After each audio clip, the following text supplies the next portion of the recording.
आज हम अदरक, लहसुन और काली मिर्च से बहुत अलग ही रेसिपी बनाने जा रहे हैं, जो आपकी इम्यूनिटी तो बढ़ाएगा ही, साथ ही सर्दी खांसी से भी बचाएगा। इसके लिए हमें आधा कटोरी अदरक, आधा कटोरी लहसुन के टुकड़े और 1/4 काली मिर्च चाहिए। इन तीनों को डालकर आप मिक्सी में पीस लीजिए।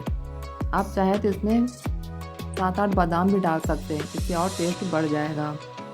अब आप इसे एक प्लेट में निकाल कर थोड़ी देर ये ऐसे ही सूखने के लिए रख दीजिए। फैन की हवा में भी इसकी नमी थोड़ा कम हो जाएगा। इस पूरी तरह नहीं सुखाना है, बस थोड़ा नमी को कम करना है।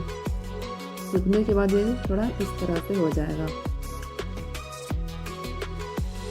अब आप इसे एक कांच के कटोरे में डालिए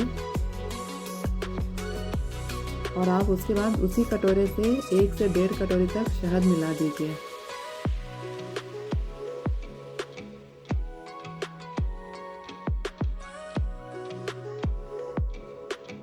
शहद डालकर इसे अच्छी तरह से मिला दीजिए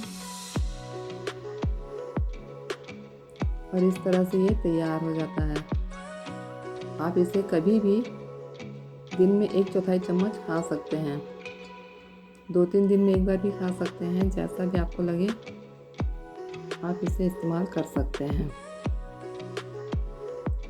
बादाम डालने के बाद इसे बच्चे भी बड़े चाव से खाते हैं। इसका टेस्ट बहुत ही अच्छा हो जाता है, इसलिए आप इसे ज़रूर बनाइए, अपनी इम्यूनिटी बढ़ाइए और सर्दी खांसी दूर भगाइए।